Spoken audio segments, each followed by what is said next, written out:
Chapter 1. The Sacred Mystery of the Unmarried Soul. Why do some people never marry? Not because they are incapable of love, not because they are cold, broken, or destined for loneliness, but because something far more intricate, something karmic, sacred, and often misunderstood, is quietly at work beneath the surface of their life. There are souls who seem to walk alone, year after year, as friends build families and partners exchange vows. To outsiders, this can look like an absence, a story unfinished. But in the eyes of karma, it may be a story long in the making, a journey woven not through traditional love, but through spiritual refinement. In the teachings of Buddhism, especially in Zen, life is not measured by milestones. It is measured by awareness. And awareness doesn't always bloom within relationship. Sometimes, it is solitude that becomes the soil for awakening. Imagine a candle burning quietly in the middle of a vast hall. It does not dance for applause. It does not reach out to be held. And yet, its glow fills the room. The life of one who walks alone, when seen through the lens of Dharma, may be just like that, illuminating, but unanchored to form. Marriage, in this light, is not a reward, nor is its absence a failure. These are simply different karmic assignments, different classrooms for the soul. Some lives are structured around union, the building of shared karma, the navigation of mirrored wounds. But other lives are structured for resolution, for unweaving the bonds that once entangled, for integrating the lessons of love without the structure of romantic form. To remain unmarried may mean that the soul is in the process of remembering itself, not in isolation, but in wholeness, not in retreat from others, but in the spacious field of spiritual autonomy. This path is not without challenges. There are nights where the silence feels heavy, days where the absence of a hand to hold becomes palpable, but there is also a sacred stillness here, one that speaks truths no voice could carry. Zen reminds us that the loudest transformations happen in silence. The deepest karmic shifts do not announce themselves. They move like wind through the bamboo, gentle, but life-altering. And so, when a person walks alone not out of bitterness, but out of alignment with a deeper calling, it's not a story of rejection. It's a story of return. Return to the self, to spirit, to spaciousness. Ask not, why hasn't marriage come? Ask instead, what is the silence teaching me? What is the presence of my own company here to reveal? For some, love arrives in the form of freedom, the freedom to breathe without roles, to live without compromise, to give without needing return. For others, it is the peace of knowing that their karma is not tied to a single companion, but to a greater unfolding. Those who never marry may still experience deep intimacy, not confined to a person, but expanding toward life itself. They may find their heart in the forest, their soul mirrored in the stars, their belonging not in a name shared, but in a world quietly embraced. In this way, the unmarried soul is not an absence of story. It is the presence of a different story, one that is still sacred, still whole, still unfolding, word by word, breath by breath. Chapter 2. Karma is not a punishment, it's a compass. Karma is one of the most misunderstood spiritual principles. To many, it feels like cosmic bookkeeping, reward or punishment issued for past deeds, a kind of spiritual credit score.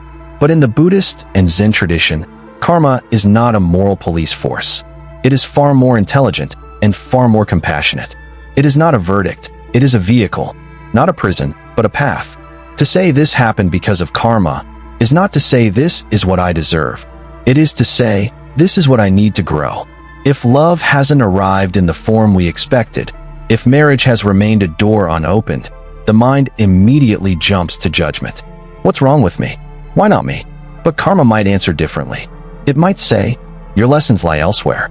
Your union is not missing. It's being redefined. Karma doesn't measure life in social rituals, in marriage licenses, family portraits, or diamond rings. Karma measures in awakenings. It follows the unfolding of consciousness, not calendars. Sometimes, what looks like delay or absence is actually perfect timing. The soul being given the exact conditions it needs to deepen, to purify, to complete something ancient and invisible. There's an old Buddhist story about two seekers. One walks the path of partnership, facing themselves in the mirror of another. The other walks alone, facing themselves in the mirror of silence. Both journeys are sacred. Both are challenging. And both, when walked with mindfulness, lead to liberation. Imagine karma as a river. For some, it flows into another river. Two lives, two currents, merging. For others, it winds through mountains, alone but alive, nourishing, cleansing, shaping the land through which it moves. One river isn't more important than the other. They simply have different terrains, different tasks. If you find yourself walking alone, karma may not be withholding love. It may be rewriting your definition of it. It may be inviting you to step beyond romantic ideals and step into unconditional presence, into a love not confined to one person, but expressed through all beings. You may be completing an unseen vow, a promise made before this lifetime to resolve certain knots, to balance what was once off-center. Solitude, in this context, is not abandonment. It's alignment. In the Dhammapada, the Buddha reminds us, we are shaped by our thoughts. We become what we think. Karma is not outside of us. It flows through every choice we make, every thought we feed.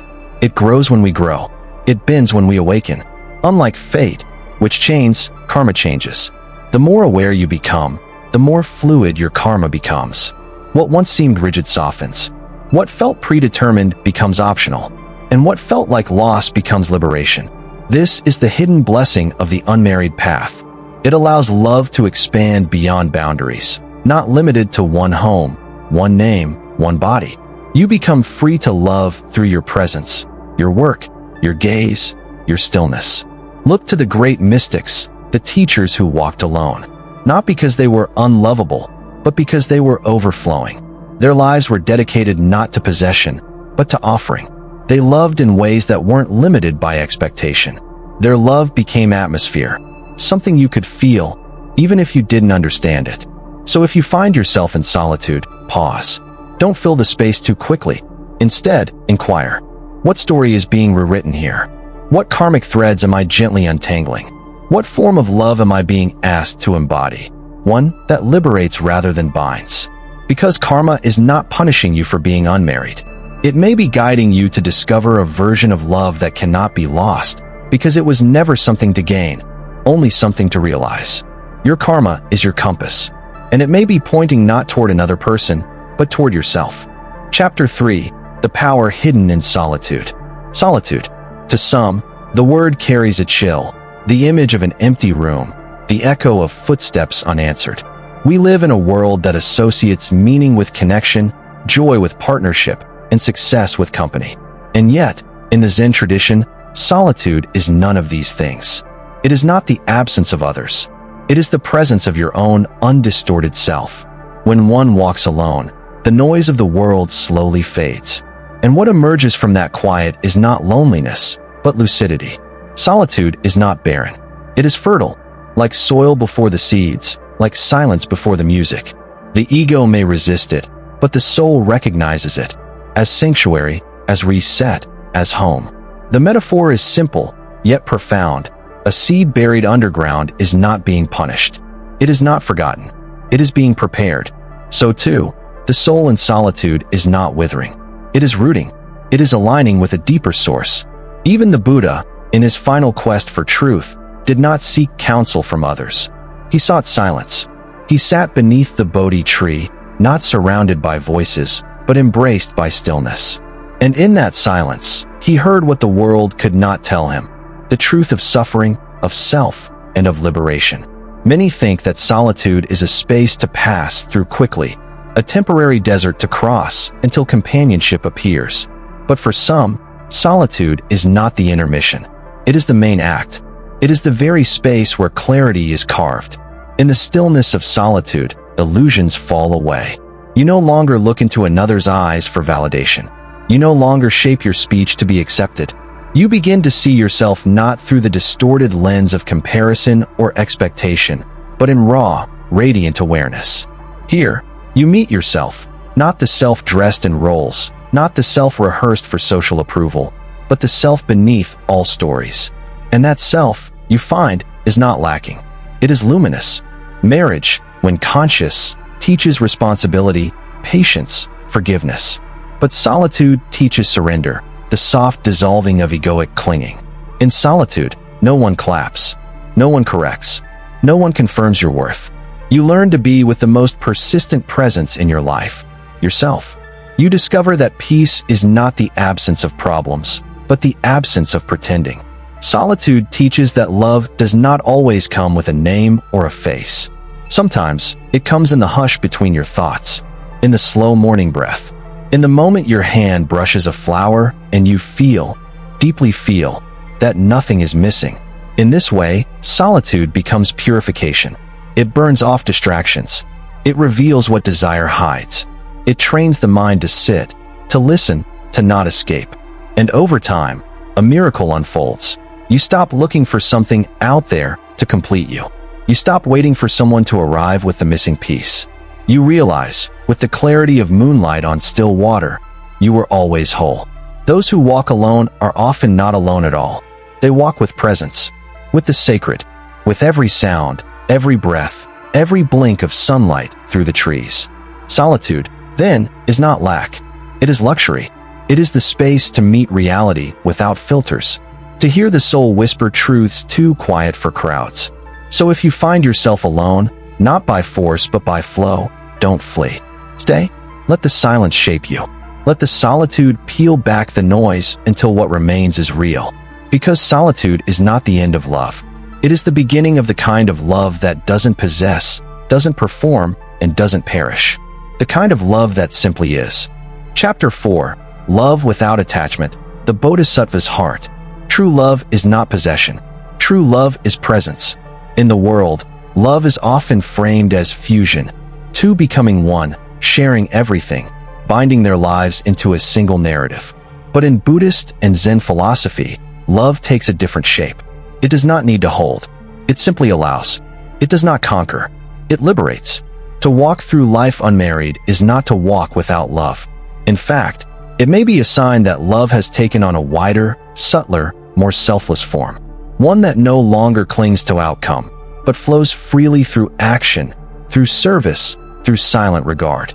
This is the heart of the Bodhisattva. The Bodhisattva is not without love. They are overflowing with it.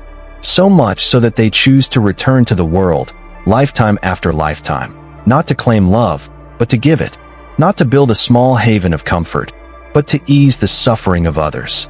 Their love is not bound by form. It is a field, a wind, a flame, and perhaps, for the soul who walks without a partner, this is the same path being walked quietly, invisibly, day after day. Unattached love is not indifference. It is a love so vast that it does not grasp, so deep that it does not demand, so steady that it can bless and release in the same breath. There may have been moments, fleeting, beautiful, where someone's eyes met yours and time seemed to pause. There may have been love offered, love received, love considered. But sometimes, the soul recognizes, this is not meant to be held. This is meant to be honored and let go. And that letting go is not a loss. It is a revelation. When you release what is not aligned, when you choose truth over attachment, you step into the deeper form of love, love as freedom, not fusion. Zen teaches us that to hold on too tightly is to squeeze the life out of what you cherish. Just as a flower flourishes best when left rooted in the soil, untouched, observed, nourished, so too does the soul grow in freedom. To walk alone does not mean you lack intimacy. You may share your love with the world in ways others cannot. A quiet gesture, a moment of deep listening, a presence so grounded it brings others peace without a single word. You may be a light in dark places, not because you're seeking validation, but because you've become a vessel for compassion itself. Your mornings may not begin with whispered, good mornings, but with reverence for breath. Your evenings may not end in someone's arms, but wrapped in the stillness of sacred presence. And that, too, is love. A love that doesn't need a face to reflect it. A love that doesn't need to be held to be real. The Bodhisattva does not seek possession. They seek liberation. They love the world not because it gives them something, but because love is their nature. Their path is not one of romantic culmination, but of spiritual extension. And for the one who walks without a partner, this may be the silent vow you're living. To love not through attachment, but through awareness. Not through clinging, but through care. Not through needing, but through knowing. So when people ask why you've never married, You may smile, not because you lack love, but because you have found a way to give it without asking for it back. And perhaps that is the rarest love of all. Chapter 5. When desire visits the path of solitude. Even the stillest heart is not immune to longing. Desire is not a failure. It is a visitor. It comes like the wind, sometimes warm, sometimes wild, sometimes tender as the scent of jasmine after rain. And even on the path of solitude, where one walks in inner stillness and spiritual intention, desire may still arrive, unexpected and strong. You may meet someone whose presence stirs something ancient in you. A spark, a softness, a memory of what it was once like to walk with another, to share laughter in the quiet, to speak without words. In that moment, the solitude you've grown comfortable in may begin to tremble. This is not wrong. This is human. Buddhism does not condemn desire. It invites us to see it clearly. Desire, in itself, is not the root of suffering. Clinging is. Mistaking desire for destiny is. Chasing it without discernment. That is where the soul forgets itself. On the path of karmic solitude, moments of temptation may come as tests, not of willpower, but of truth. Is this longing arising from love or from loneliness? From presence or from fear? From alignment or from the hunger to fill an old wound? The Zen way is not to suppress desire, nor to obey it blindly. It is to observe it, like watching a bird land on a branch. You don't chase it away. You don't trap it. You simply watch it. And in time, if it is not rooted in truth, it flies away. There may be tears when you let go of something that could have become something more. You may sit under the stars some nights and wonder, what if I had said yes? But then, a deeper knowing arises, one not made of words, but of peace. Sometimes, walking away from a possible love is not a sign of fear, but of fidelity. Fidelity to your path, your karma, your inner clarity. Not every invitation is meant to be accepted. Some are meant to be honored and declined with grace.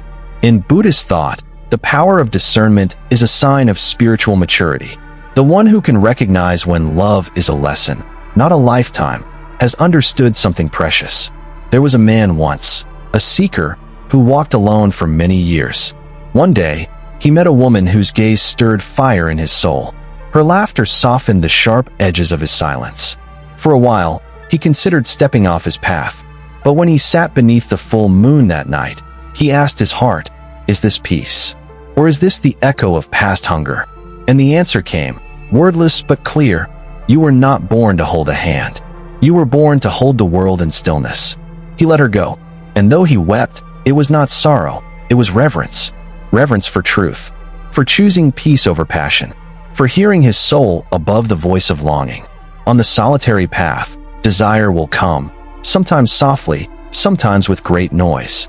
But if you stay still long enough, you will see, what is meant for you will not pull you out of your center. It will lead you deeper into it. Let desire visit. Let it speak. And then ask it, are you here to awaken me or distract me? If it leads you toward love that liberates, walk with it. But if it tempts you from your inner knowing, bow to it and return to your quiet path. Because not all love is meant to be possessed. Some are meant to be passed by, like a boat you wave to from the shore, with gratitude, not grief. Chapter 6. Union without a ring. Becoming one with the world. Not every union requires a vow. Not every love story ends with two names joined under one roof. In the Zen view of life, the ultimate union is not with another person. It is with the present moment, with the breath, with the vast, ever-unfolding mystery of existence. And for some, that kind of union is far more sacred than any ceremony. To walk the earth unmarried does not mean to walk untouched by love.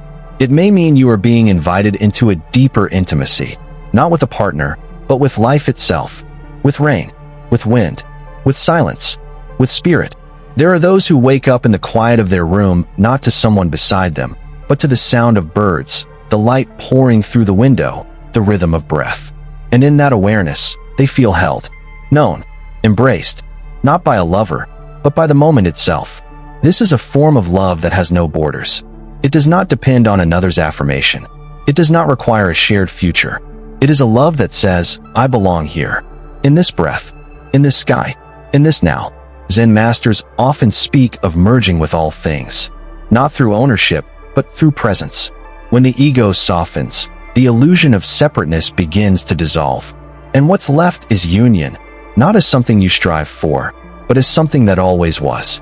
There are those who walk beside rivers and feel the water speaking to them, who gaze at the stars and feel kissed by the cosmos, who sit with their tea and taste the entire universe in a single sip. This is not escapism. It is not rejection of human love. It is love that has expanded beyond the personal into the universal. For the one who is not married, this kind of communion may become the central relationship of life, a marriage not of flesh and name, but of consciousness and creation. Such a soul learns to speak the language of trees, to walk barefoot and feel the heartbeat of the earth. They may appear alone to others, but they are never truly alone. They are in union with the breath of all that lives. And this union brings a peace that no person can provide, a rootedness that no title can replace. It is a love that cannot be lost because it was never borrowed, it was always inside. To become one with the world is to see every face as family, to hear the cry of a stranger and respond as if it were your own, to feel the pain of the earth and tend to it with reverence, not duty. This is the marriage of the mystic, invisible to the world, yet infinitely present. And while others may ask, "Why did you never marry?" your soul may whisper back, "But I did. I married the wind. I married the light. I married the path."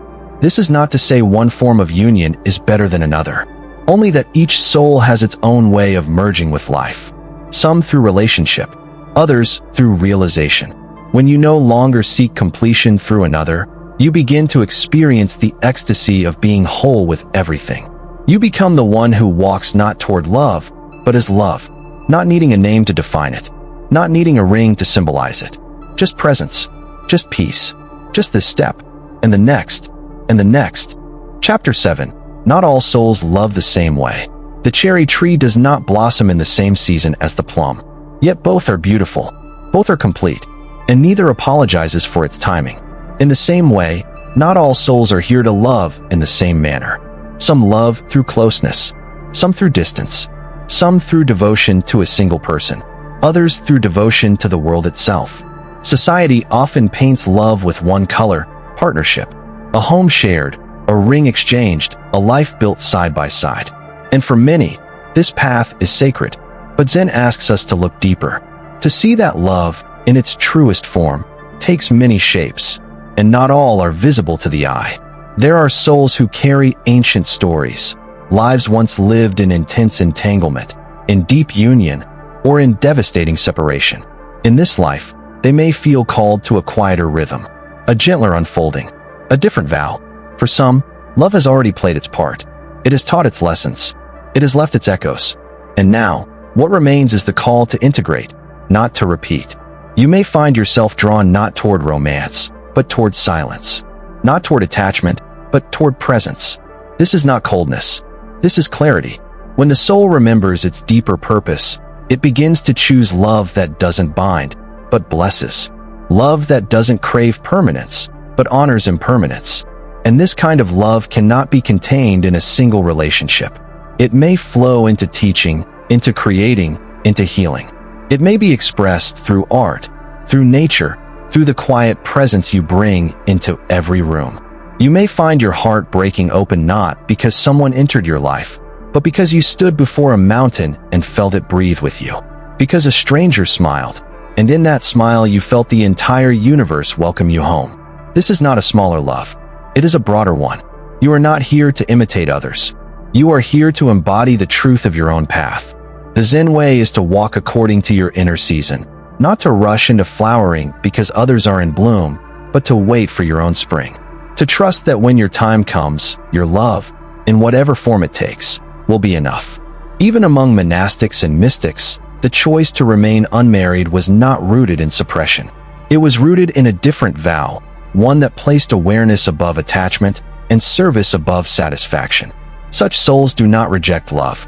They radiate it, not toward one, but toward all. They are the ones who hold space without needing to be held, who give without needing to be seen, who carry a fire so quiet it warms the world without flame. And perhaps your soul, too, carries such a vow, a promise made before birth, a contract written in stillness, a path that does not follow tradition, but truth. You are not broken for walking a different road. You are blooming in your own way. And your love, however it manifests, is no less divine. So walk gently with your heart. Honor its rhythm. Trust its silence. Let your love speak not in declarations, but in your presence. Because the way you love, if it is true, will always be enough. Chapter 8. The Unmarried Soul as a Guiding Light. In a world enamored with connection, there exists a quieter light. One that does not shine through shared rings or family portraits, but through silent presence. It is the light of those who walk alone, not because they are unloved, but because they are called to something different. The unmarried soul, when awakened, often becomes a lantern for others, not because they seek followers, but because their life speaks without sound. They carry a calm that others lean into. They offer a reflection that doesn't distort. There is a Zen saying, "Sit silently, doing nothing, and spring comes, and the grass grows by itself." The one who walks alone becomes this silent spring, a presence that allows others to grow, not by force, but by being. Such a person may not carry the title of teacher, but they teach. They may not be a healer, yet others feel healed in their company. Their solitude becomes a kind of sanctuary, a safe place where others can remember who they are beneath the noise. Because this soul has spent time in their own silence. They've sat with the ache of longing and listened until it softened into clarity. They've faced the mirror of solitude and emerged not emptier, but truer. Their guidance comes not from books, but from their lived devotion to inner truth. This is the power of the unmarried path. It clears space for a different kind of love to take root. One not bound by obligation, but anchored in presence. One not expressed through a single person, but poured into everyone they encounter. You may have seen this light in someone before, a quiet elder, a childless aunt, a monk, or a stranger on a park bench who said little, but whose stillness stayed with you long after. Their words may have been few, but their essence was unmistakable. They had become a well others could draw from. Their love had not diminished in solitude. It had refined. And perhaps you, too, have been shaped into such a soul, not by plans, but by karma. Not by isolation, but by inner alignment. When you are not pulled in 10 directions by external ties, you begin to walk more steadily. You begin to see more clearly. Your life, in its simplicity, becomes a lamp. You stop speaking to impress. You begin speaking to soothe, or not speaking at all, because your presence alone says enough. You give more, not out of duty, but out of overflow. You listen more, not out of politeness, but because you've grown quiet enough inside to truly hear. And while the world may still ask, "Why did you never marry?" your answer may not be a sentence, but a life. A life of service. A life of steadiness. A life that held space for others to awaken, simply by witnessing how deeply you had come home to yourself.